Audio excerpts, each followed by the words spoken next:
Welcome back to the Lanterne Rouge Cycling Podcast here with Benji, as always, to the first mountaintop finish of this year's Vuelta a España, and it actually got pretty exciting at the end. This show is supported by our show partner, L'Ecole, who produce performance cycling apparel. More on them in a minute. At this stage, 203 Ks. It's, bit rolly at the end, but it's all about the Picón Blanco climb, pretty much. It's a nothing day before that. 7.6 Ks, 9.1%. I'm not sure what the pure definition of Rampas in Humanos is. I'm not sure I'm willing to not yet go. Yeah, I'm not going there. I'm not going there with the group. 12, 13%. It's not in Humanos. It's still humane treatment. But yeah, it's a hard finish. We saw it in Burgos. We often see it in Burgos. And Jumbo-Visma don't want Primož Roglič doing any more post-race interviews this first week, Benji. Yes, certainly. We had a breakaway at the start of the stage. Antonio Jesus Soto from Euskaltel, a guy we spoke about yesterday, right? I expected him to top 10 on that hill stage that's coming on day 6, but after today, he might have a bit more trouble because he spent the entire day in a breakaway. Tobias Bayer, Alpecin, Phoenix. He's the guy that in Burgos was fifth on the Picón Blanco stage, the one that ended with a descent afterwards, where Romain Bardet ended up winning after crashing in the descent. So the man can climb and has a bit of a punch to win a reduced bunch sprint if it comes down to that. Group sprint, not bunch sprint. Bunch is a lot. But Lilian Calmejean, we know him. He's won quite a few stages in Grand Tours already. I think one in the Tour, one in La Vuelta in 2017. 18, something like that. Kenny Lisonde, everybody knows Kenny. He launched Froome in that wonderful Giro stage at Col de la Finestre was a French climb suddenly. And Julian Emesqueta at Caja Rural, Rhein-Terame. We actually saw him in the Giro, losing from Dombrowski, I think, on one of the early mountain stages there. And then we had Dombrowski in this breakaway as well, UAE, and Yates for Burgos BH. This break would actually get a significant gap because nobody at the peloton felt like pacing. Jumbo was like, okay, I don't need this red jersey. You can have the red jersey. Red jersey is lava. Well, yeah, I mean, I don't know how much time it takes at the end of each day, but it's at least an hour and a half, I think, all the duties that come with the jersey, plus the interviews when you could be going back to the hotel and recovering. So Jumbo, I think they asked Roglič at the end of yesterday, did you care if Aaron Brooks at the jersey? He said, not a problem for us at all. So that was the plan for Jumbo. They have, in my view, just a weak team generally, to be honest. But even on the flat, there's no Tony Martin. There's just Hessink leaning on Hessink a lot. And we also had Dombrowski and Tarame were really strong today, just like they were. They were in the same Giro stage that Benji mentioned. So yeah, Jumbo not pacing at all, gap out to 9 minutes, and yeah, the break can't lose this because no one else paced. And I said this on the pod yesterday, you just got to take your punishment if you're Ineos or the other teams. And, if worst case, there's bonus seconds up for grabs, Roglič is going to take them. So if you pace today on this climb, catch the break, and then Roglič out sprints you, takes 10 seconds plus 10 bonus, you look like an idiot. And people are learning to not do that anymore because he's pretty good, Primož Roglič. So yeah, all about the break. The strongest climbers, like on recent form, Tobias Bayer was getting a lot of hype. The guy who, he surprised on Picón Blanco behind Bardet, but it seemed really different today, Benji. And when the peloton just started to, just get into position before the final climb with 25 Ks to go, the gap apps just started literally melting in the heat with the breakaway starting to disintegrate. Yeah, certainly. The gap went down from 8 minutes 30 down to 6 minutes in a matter of, me looking away from my screen and working for a bit and then looking back and, oh my God, it's 6 minutes. That's basically the definition of 3 minutes, 4 minutes, something like that. So the gap was 6 minutes then going over that small bump before the Picón Blanco climb. And in the descent afterwards, the gap went out a bit again, but by the bottom of the climb, we already had 3 minutes 45 again between the breakaway and the peloton. But then attacks started forming. Calmejean was the first to make a proper move on the descent towards Picón Blanco, and he got 15 seconds, 10 seconds, but it was very swiftly followed by the group catching him again at the bottom of the Picón Blanco climb, where the action would start taking effect for the entire group. But the gap had moved up to 4 minutes 20 by then, and 8 kilometers, 4 minutes 20 would be rough for the peloton, but manageable if they go very hard, but it didn't seem like that was going to happen, did it? No, they didn't, and no one really took it up. There was UAE we saw at the front, and for either Michael or De La Cruz, we were like, well, they're not going to, you'd think, eat into their breakaway. But before we get into the Picón Blanco, a little bit of drama on Picón Blanco as well. I'll mention our show partner, Lecole, produced performance cycling apparel based in Montegrappa in Italy. If you want to check out any of their kit, there's some pretty good deals to be had at the moment. And we have the Vuelta 20, Vuelta 20, all caps discount code. You can see it in the description down below, which gets you 20% off already discounted items. So there's some outrageous deals to be had if you're going into autumn or wherever you are. So thanks to Lecole for supporting the podcast. And you can also directly support the podcast by giving this a like or subscribing on YouTube down below. It makes a really big difference. We're trying to get to 20K subscribers on the YouTube channel ASAP, or giving us a review or a rating on podcast players. But also Picón Blanco, I think the main news is Nathan Van Hooijdonk, Zydnek Stybar, gap not moving, and I was like, what's going on? Why are these two pacing on 10%? Next minute, Bahrain, someone's got the call,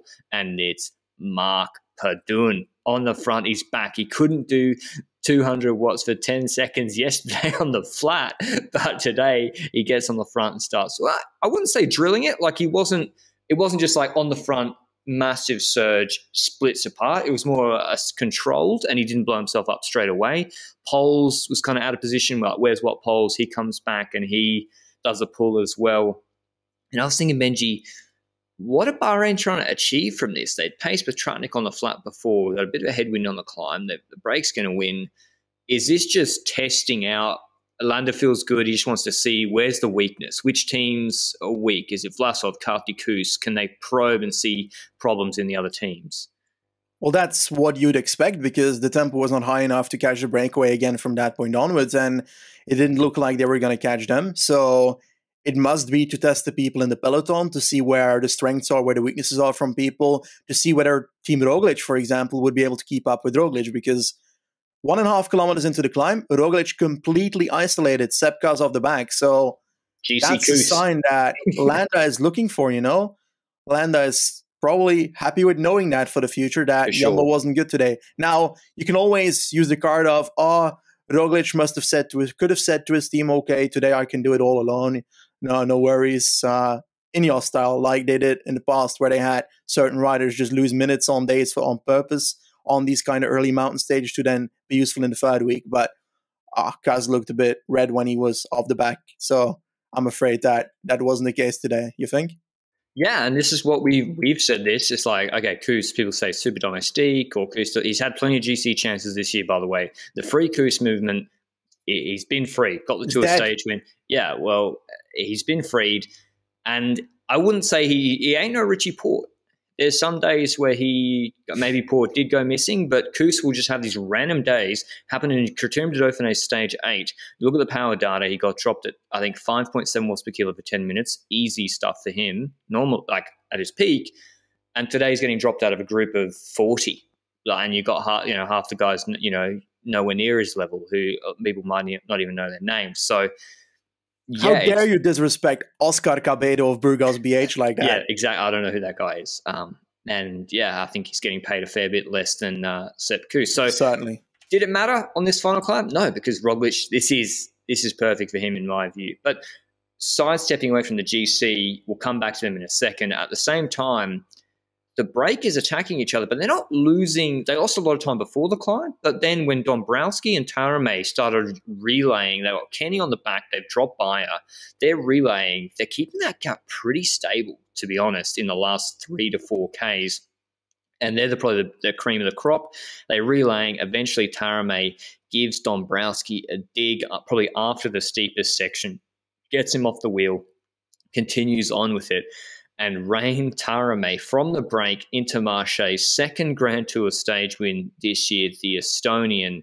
He's now won 2 Vuelta stages 10 years apart, including a stage at the Giro halfway through that 10 years. He's got 19 pro wins. He's 34 years old. Quote, if somebody gonna pay me $100,000, I'm gonna ride my bike. Tommy Cash. Cash makes the world go round. Rain Tarame, hope you earn that bonus and enjoy it tonight. Goes into the leader's jersey as well. What do you make of his performance, Benji? Wonderful ride. He was one of the riders that I brought forward to win a stage, but I in no way expected it to be so early in the Grand Tour. To be honest, I expected it to be one of those week 2 stages with a breakaway that is not super strong and so forth. Now, today's breakaway was not godlike, but Dombrowski's a decent rider, Elisson's a decent rider, so the competition he beat is very nice, and he's not one of the younger riders, but he does offer Wanty here a Grand Tour victory, and it's not their first one this year. So we can joke about Wanty all we want in a lot of the races they ride, because they are riding poorly in some of the races that they ride. But when it comes to Grand Tours, they're almost equalizing. Nah, they're not almost equalizing Alpecin, but Alpecin's at like 4 or 5, but it's still two Grand Tour wins. I was very critical of them with the start of the year, but Tarame, I think we like that signing. They're paying him probably 100 grand.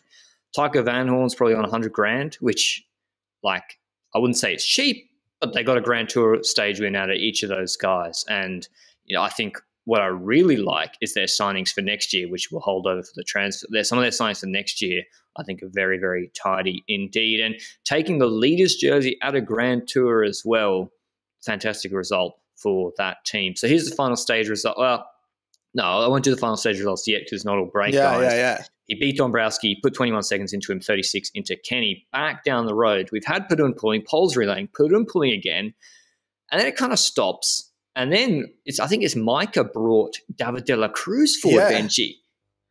The order in that was so surprising. I thought Micah was going for a GC here, and then he was bringing de la Cruz for an attack, and de la Cruz decided to go for an attack, got like 10 meters on the train of Bahrain still working, but then another rider decided to step in and bridge towards de la Cruz, and it was Adam Yates.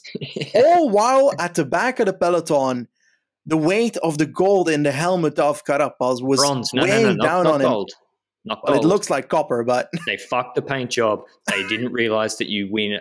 It's not a copper medal. So I don't know what's going on. Maybe Pinarello, they want to redo that one for next year or the next 4 or 5 years, guys, or 3 years till Paris, because copper, it's a lot heavier, I think, density-wise than gold. So that paint job clearly, a problem for Carapaz. I mean, Fausto Copy 60 Mihai on Twitter, Benji, he called it. He admits much criticism on his Vuelta rankings. He was like, Carapaz, don't see it, not a real threat. And already today, is this kind of similar to what we saw last year with there's like Tour Carapaz and Vuelta Carapaz, two completely different riders? Yeah, it is. Like, I can't really say what is the consistent path he's going to take in this Vuelta. For example, it could be just a bad day and he's back in a few days, but I doubt that. He has had a lot of race days so far. And if you go for GC in the Tour and then you have to go to the Olympics, and then 2 weeks later you're starting a Vuelta, you're doing a lot of racing. And last year he was unable to do 2 months in a row as well. But then it was the other way around. His Tour was weaker and started getting better towards the end. And the Vuelta, he decided to go for GC then. So, I don't know. Feels like it's the opposite of last year. Feels like the form he has right now feels like the form he had last year at the start of the Tour de France. I think what has become clear, and they're certainly not lying, is that for Bahrain Victorious, Landa is the clear leader. There's no hidden leader. Padun's not the hidden leader. Arashiro, we love the man. He actually, like, seriously though, we meme a little bit, and he's always in our Cor Vos package. Like, there was no photos of Landa in the TT on stage 1. There was like 3 of Arashiro.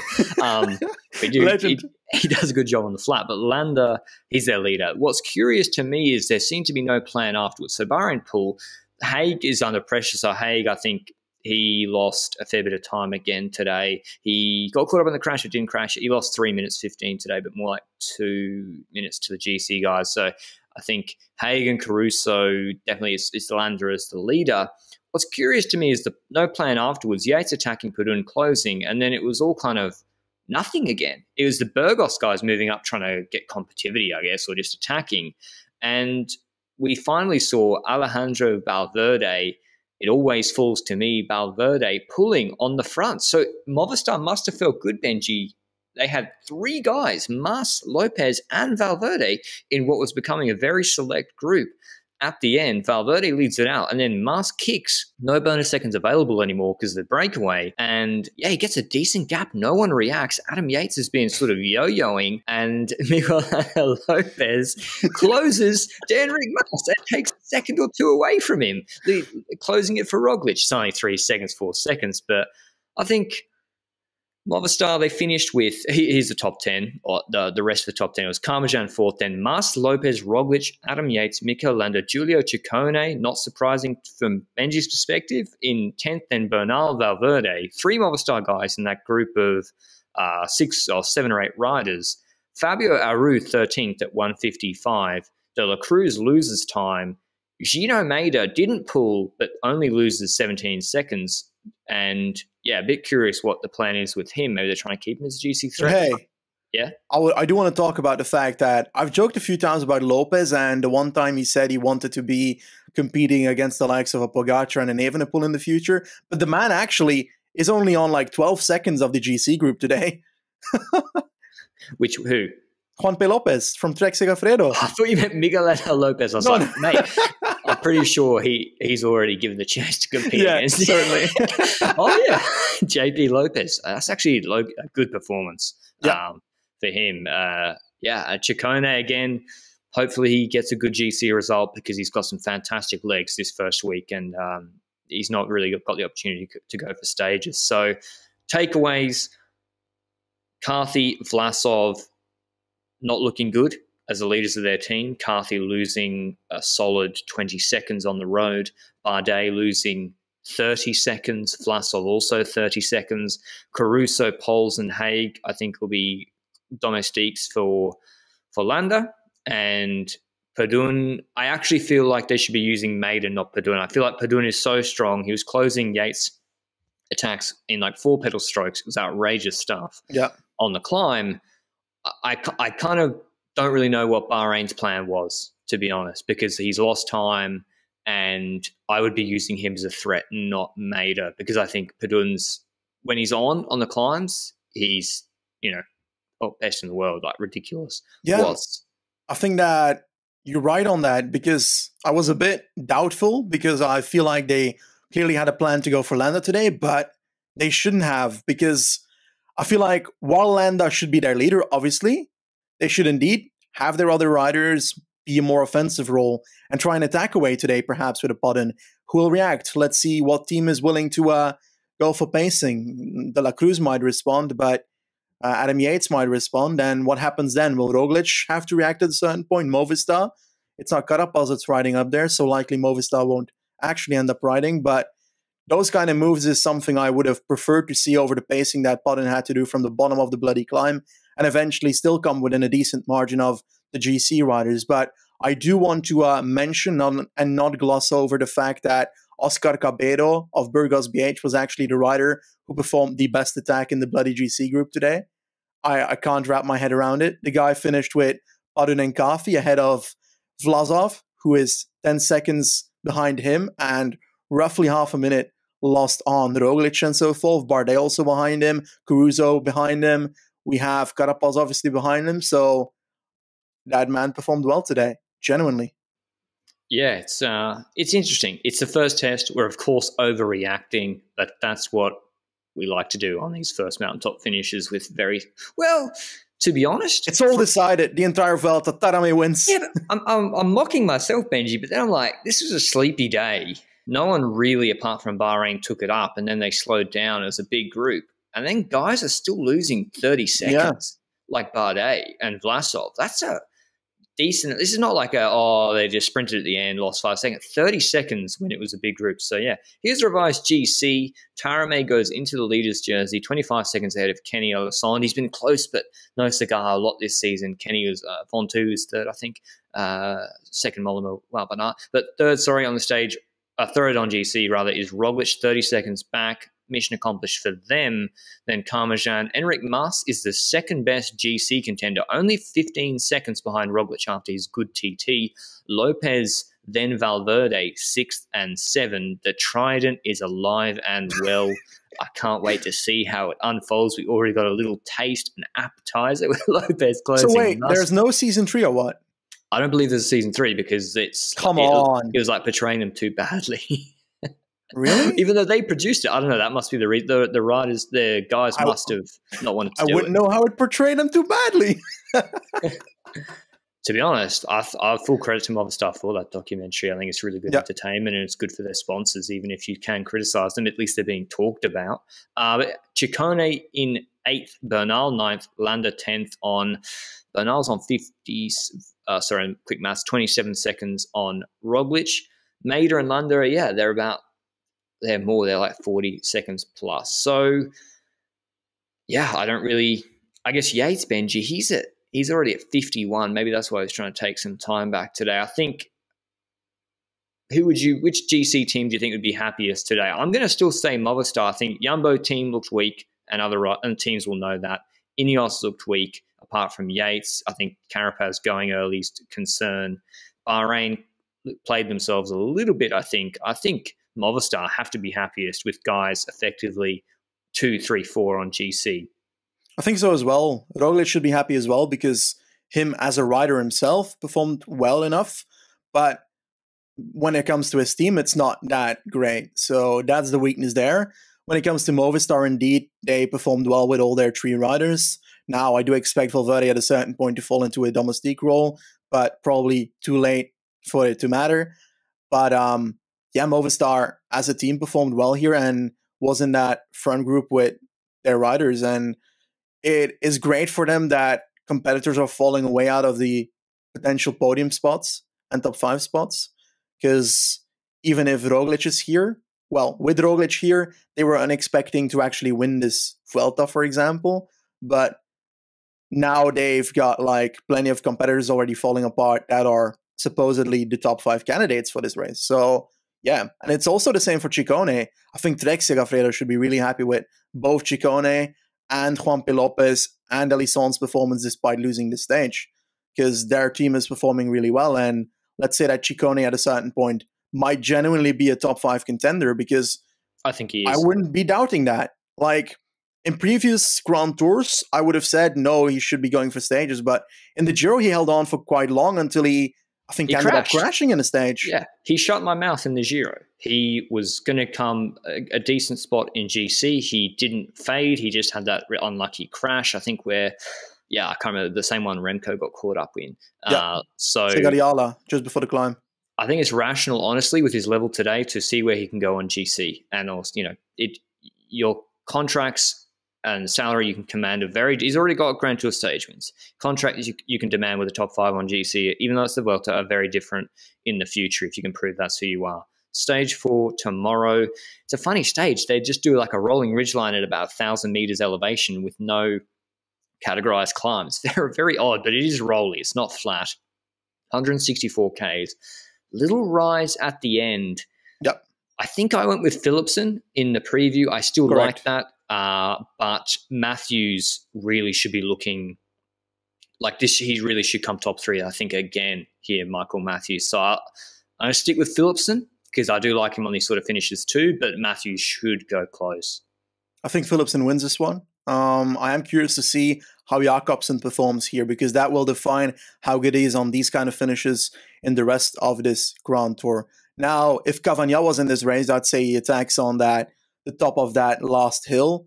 Is Brent Van Moer here? Probably not either. I don't recall him on the start line, but a rider like that in the breakaway on this kind of stage could outplay the peloton, because that descent into the last 10 kilometers is a typical kind of descent you have in a stage that eventually gets won accidentally by the breakaway. But I think that Alpecin has a good enough of a team to control the stage, and they will decide to do so. And there's probably some other sprinters that will get over these climbs and thus will help get to the finish line and make this a sprint. So for me, it's Philipsen. When it comes to outsiders, Aramburu lost his position in second in GC, so no point in podium this time around. But I would say he can definitely top 5 again on this kind of finish. I think Pascal Ackermann, if he was here, would be winning this. I still think he's not worth probably what UAE are paying, but curious Boris team today. We haven't even mentioned them. Benji Großschartner lost. He was with David de la Cruz. He's there on GC, lost a fair bit of time. So, interested to see Bora. They're a bit reeling after yesterday in the crashes. how they go. But let us know down below, what do you think? Which team will be happy with the results from today's first mountain test? Are we overreacting? I think Carapaz's firmly going to be in domestique mode now. It's all about Yates and Bernal. Are you worried about Jumbo-Visma's team? And how do you think the Movistar Trident will work out? Will they finally get it right? And will Landa... Will they work out? I don't know. I can't wait to see it. Well, it's looking good. I'm a bit happier after today, actually. But yeah, let us know down below or on Twitter at Lanterne Rouge CP. We love hearing your thoughts.